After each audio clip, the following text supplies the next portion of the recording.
Quand j'étais jeune, j'avais 16 ans, 17 ans, j'étais backer de Cynic. Donc Cynic, c'est un mec du 91, moi je suis un mec du 9-4, tu vois. Comment tu l'as rencontré? Cynic, par le biais d'un rappeur qui habitait chez vous maintenant à Limay Brevan, qui est Sifak. Sifak. Qui avait fait À la dure, le remix de À la bien à l'époque, bref. Et c'est mon frérot, et lui, c'était l'artiste de Cynic. Il venait de signer chez Cynic, donc je suis parti en tournée avec eux et tout. Et Cynic, il avait kiffé sur moi, tout ça, nanana, donc il m'a invité sur scène avec lui, très simplement. Et donc je pars avec lui en tournée. Et moi, je suis un mec de vitrine, ouais, mais t'as vu, il y a des étapes. Donc moi, j'avais pas envie de les brûler. Et je me sentais bien d'apprendre les choses en étant en arrière-plan. Donc backer, c'était magnifique. En plus, c'était Cynic. C'est Cynic, qu'on veuille ou pas, c'était un des plus gros. C'est quelle époque ça? C'est quand il était au top de la Au top de ouf. Même quand tu faisais ses bacs. Il sortait de Tout là-haut, le morceau de Tout là-haut. Ouais, c'était quelqu'un. Non, c'est quelqu'un, et c'est encore quelqu'un aujourd'hui, humainement. C'est mon frère et je l'aime beaucoup parce que ce qu'il a fait hier, personne ne l'a fait encore aujourd'hui. Bref, et George, dans un plateau, je sais plus. Et je vois, il y a Mokobe, Rimka, AB. Et c'est des mecs de chez moi. C'est-à-dire que moi, je suis dans un plateau avec un autre mec du 91 et il y a les mecs de chez moi en face, tu vois. Et c'était incroyable, c'était fort. Et je pense que ce jour-là, Mokobe a compris quelque chose. Parce qu'aujourd'hui, c'est mon manager, tu vois. Ouais. Mais à ce moment-là, je pense qu'il a compris quelque chose. Il a compris que le petit, il s'est pas dit il comment ça. n'attendait pas qu'on l'aide ou je sais pas quoi. Il est parti taffer de son côté, voilà. Et il t'a retrouvé avec quelqu'un d'autre. Voilà, exactement. Si, c'est bien. Et la petite histoire avec Kerry James aussi, elle est magnifique, c'est que Kerry qui fait ce que je faisais, mais humainement, on était très, très, très humains. Et un jour, Juliette Fievet, je me rappelle, elle m'appelle. C'est qui ça? Juju, c'est une activiste, elle est dans le move, elle fait vraiment beaucoup de choses pour le hip-hop. Et c'est T'as dit Juju, hein. C'est déjà que vous êtes proches. C'est la famille, c'est la grande sœur, vraiment, vraiment. Elle fait beaucoup de choses pour l'Afrique. Elle taffe chez RFI, en fait. Elle taffe chez RFI, elle est journaliste là-bas.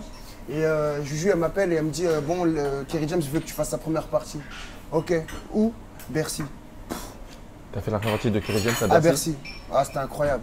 Et ça, c'est un cadeau qu'on m'a fait, c'est une très belle anecdote, tu vois. J'aime bien. 17 000 personnes devant moi. Je sortais d'une tournée, moi, où il n'y avait que des 500. C'est très bien, 500. T'as fait les FJC, hein? Ah, bah oui.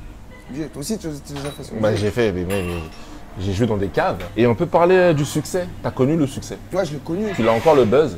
Ouais. Qu'est-ce que c'est? Pas le... encore mort, pas encore mort. Le buzz, il n'est pas encore mort. Je suis pas encore mort, ouais. On demande encore des photos. On demande Moi, on me dit de prendre en photo. Voilà. C'est différent. Non, mais toi aussi, tu me fais des photos. Parle-nous du buzz, du succès, pas du buzz. J'aime pas ce mot buzz. Le succès, c'est quoi le succès? En vrai, ça va être un peu bizarre C'est relou? C'est pas relou, parce qu'il faut accepter le truc. Sinon, tu fais pas ce métier. Mais en fait, c'est tellement... il faut pas s'en habituer. Parce que si tu es quelqu'un d'émotif comme moi ou de très terre-à-terre humain, tu vas vite péter les plombs quand il n'y en aura plus. Parce qu'à un moment donné, il n'y en aura plus. On a tous un cerveau, frérot. Tu vois, si on connaît une montée de succès, il faut savoir la gérer. Et moi, je sais que j'ai pas géré au début. T'as pété un plomb? Non, pas péter un plomb, mais, non, mais t'es en manque de quelque chose. Mais quand c'est arrivé, le succès? Ah, t'es en manque de quelque chose, ma gueule. Ah non, c'est fou. Tu vois pas arriver le truc. Parce que ton téléphone, il sonne, parce que t'as jamais le temps pour les gens. Les gens changent? Les gens changent. Et ils pensent que c'est toi. D'où une phrase que j'ai sortie qui veut dire c'est pas les gens qui changent, c'est juste les masques qui tombent.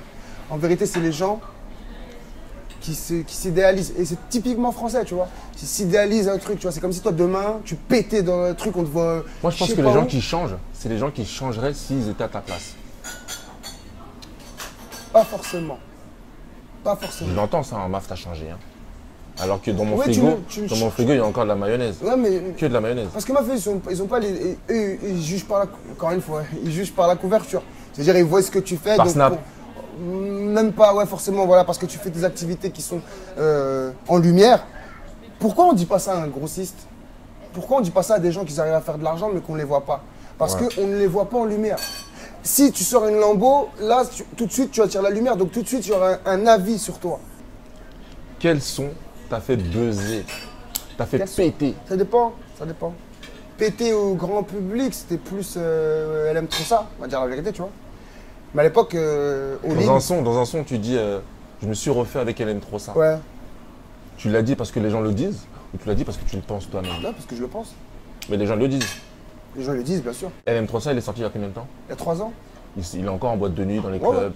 Skyrock, j'ai vu la dernière fois. Ouais, il tourne encore un petit peu, ouais. Elle aime trop ça. Il n'est pas encore mort, elle n'est pas encore morte. Elle aime trop ça. Mais il est en fin de vie, elle aime trop ça. Il est en fin de vie, mais c'est un morceau qui reste un classique dans les boîtes. Tu vois. Quel est le rappeur qui t'a le plus fait rêver, ou le groupe? Le rappeur, tu t'es dit, lui, je vais faire comme lui. J'en ai plusieurs. Tu peux en dire plusieurs? Ouais, la mafia, elle m'a vraiment bercé, je ne veux pas faire le menteur, tu vois. La Mafia Cafri? Ouais. Oh là là, quand ils ont sorti la Mafia Cafri, leur album. Non, Ce là je voulais être une Kaira. J'ai brûlé une voiture, t'es celle de ma daronne. Mafia Cafri? Oh là là là là. Non, il y a le 113 qui m'a vraiment bercé, Kerry, Rof énormément, et encore aujourd'hui, tu vois. Je le trouve tellement fort, ce mec. Rof, il est dans la légende. Rof, incontestablement. On peut pas. C'est pas une. Genre. Rof, voilà, incontestablement, il est légendaire. Il n'y a pas à parler, il n'y a rien à redire. Légendaire. Un deuxième? Kerry. C'est très 9-4 hein, ce que je dis. Oui, c'est relou, hein, mais c'est exactement ce que je pense. Kerry, c'est une légende urbaine aussi. T'aimes bien Big Flo et Oli? Ouais, mais bien sûr, mais carrément. Bah, c'était pas une vanne, c'était pas une vanne. Non mais je l'ai senti comme ça. Mais t'as vu quand tu les vois mais tu vois quand tu les vois dans les canettes de Red Bull comme ça, c'est une forme de réussite mon pote. Bah, tu sais quoi? Tu vois? Moi j'étais pas fan et il a dit un truc qui a rien à voir. Il a dit un truc rentre dans le cercle, il a dit je vends plus de CD que mon rappeur préféré. Il déchire. Il a dit je vends plus de CD que mon rappeur préféré. Là j'ai dit j'aime bien Big Flo et Oli, c'est méga sûr. Ça tue sa mère. Non, Big Flo et Oli, je les trouve. Les gens ils vont les voir un peu rap commercial et tout ça, mais on fait tous du commercial. Ça veut rien dire ça en vrai. On fait tous. Parce que vous voulez tous vendre. On veut tous Big Rap. On veut tous faire du Big Flo et Oli. C'est ça la vérité. Enfin, dans la perspective de réussite, tu vois. Tu le trouves comment le rap game en ce moment? Ouais, il est cool. Il est cool, il est. Bon, faut être positif, tu vois. Je peux pas te parler de négatif devant la caméra. Il est vraiment cool. La positivité du game, c'est que il y a de la place pour tout le monde, c'est que les mecs ils arrivent à entreprendre des choses. Ça tue sa mère, tu vois. Non, moi j'ai l'impression que tout le monde peut chanter, tout le monde peut rapper. Même moi j'ai envie de rapper. Ouais, mais ça m'énerve. Tu vois, un influenceur qui rentre dedans, à part Vamso, parce que j'aime beaucoup. Parce qu'on a fait dans le cercle ensemble, tu vois, et tout. Et franchement, il avait kické, j'avais kiffé. Mais des influenceurs qui rentrent dans le délire de rapper et tout, enfin, c'est pas un influenceur, mais bon, c'est quelqu'un qui est un personnage. Je vais revenir sur une phrase de Maître Gims. Même les Viners se mettent à chanter. Ouais, se mettent à chanter. Ouais. Pour toi, ça veut dire quoi ça? Les Viners deviennent des chanteurs. Les Viners, voilà. Mais parce que c'est une facilité maintenant. T'as pas vu, c'est la mort des chanteuses R&B déjà. Pourquoi? L'autotune. L'autotune, il fait que toi tu peux chanter, lui il peut chanter, je peux tes chants, la petite. Tout le monde peut chanter avec cette merde. Il y a des mecs, ils ont construit une carrière avec l'autotune, frérot. Franchement. Non, c'est la vérité. Je veux dire ce qu'il y a. Si tu devais faire un feat. Il est mort, c'est Tupac. Avec. Attends. Vas-y. T'as niqué ma question. Vas-y, on si tu devais faire un feat avec un mec mort, décédé, Tupac. Ouais. Avec une femme. Avec une femme? Ouais, avec une artiste. Morte ou en vie, hein. Ouais. Française, hein. Française ou étrangère? N'importe quelle, ouais, bon, il y en a plein, frérot, mais bien sûr. Mais pour le coup, je vais dire Neige, je vais dire Islam. La deuxième question la plus importante. Ouais. Quelle est la finalité pour toi? Merci. La finalité? Putain. Bah, j'aimerais réussir dans la musique. Franchement, ça serait un bon truc pour moi. Ce serait vraiment un rêve de gamin, parce que vraiment, depuis que j'ai 12 ans, 12 ans que j'ai commencé à gratter, tu vois. J'aimerais vraiment réussir, tu vois. Enfin me dire, c'est bon fou, t'es arrivé où tu veux l'arriver.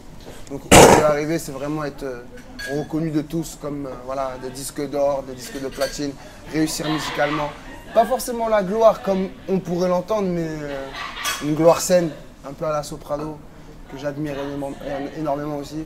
J'aimerais enfin boucler la boucle et c'est vrai que tu n'es pas bling bling. Non, je suis pas dans le délire. Non, je suis en Scénic 3, moi.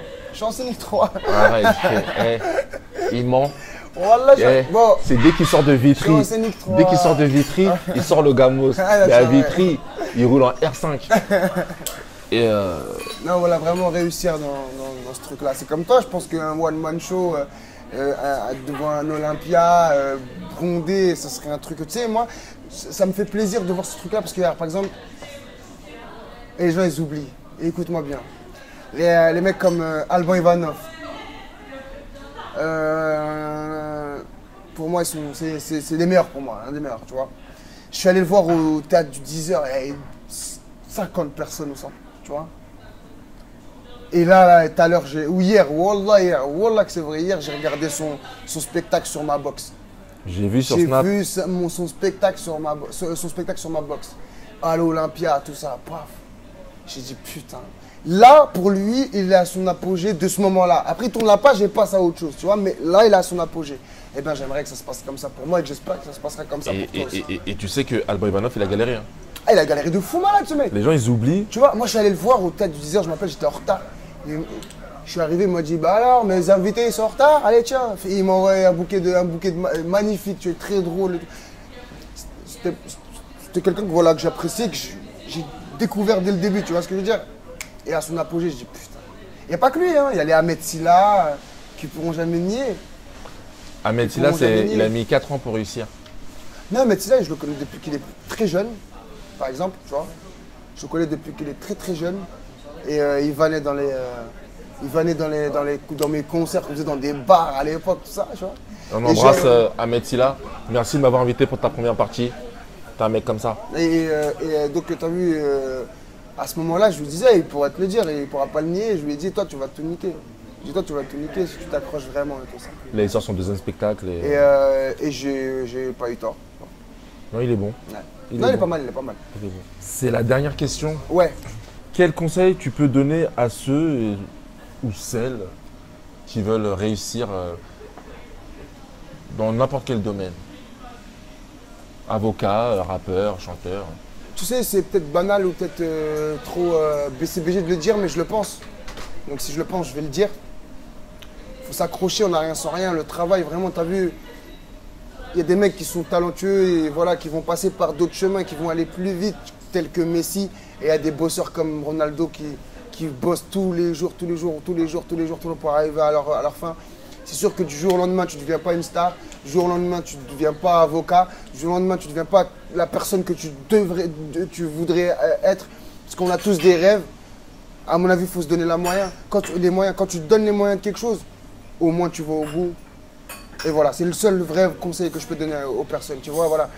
S'il n'avait pas fait ce concept-là, personne ne l'aurait fait à sa place, le poteau qui fait cette interview. S'il ne se donne pas les moyens, voilà, s'il ne se lève pas, il ne prend pas sa voiture, il ne fait pas le truc, il n'aurait pas interviewé Lec. Et c'est à peu près la même chose pour tout. Les mecs qui sont ici, par exemple, s'ils n'ont pas donné les moyens et le temps et la sueur et l'argent que ça pour construire un restaurant et pour le faire marcher derrière, parce que c'est bien, tu fais un restaurant, mais il faut le faire marcher derrière. Et ben tu réussis à rien, frère. Et c'est la musique, c'est pareil. Donc moi, je me suis pas donné les moyens pendant 3-4 ans parce que je me suis marié, divorcé, remarié, enfant, tout ça. T'es un entier ou quoi? Ouais, je suis un sac à mâcher total, moi. Je suis un sac à mâcher total. Non, j'aime trop ça. Elle aime trop ça. Donc ouais, forcément, t'as vu, maintenant, je me donne les moyens. Et voilà quoi. Bah, tu sais quoi, c'est ta meilleure réponse de toutes les questions. Celle-là, j'ai aimé. Hein. Ah. Bon, maintenant, c'est un petit cadeau pour Expose Yourself. Ouais. Un petit truc. Tu chantes, tu rappes, un petit truc. Je sais même pas quoi faire. Excusez-moi, madame, ce qu'on veut, c'est 3 kilos de shit, esquiver les doigts, madame. Oh, bah, merci, Lec. Merci, mon frère. Merci beaucoup. Merci, Marc. Et bonne route vers ta réussite. Bonne route vers ma réussite. Sans péage.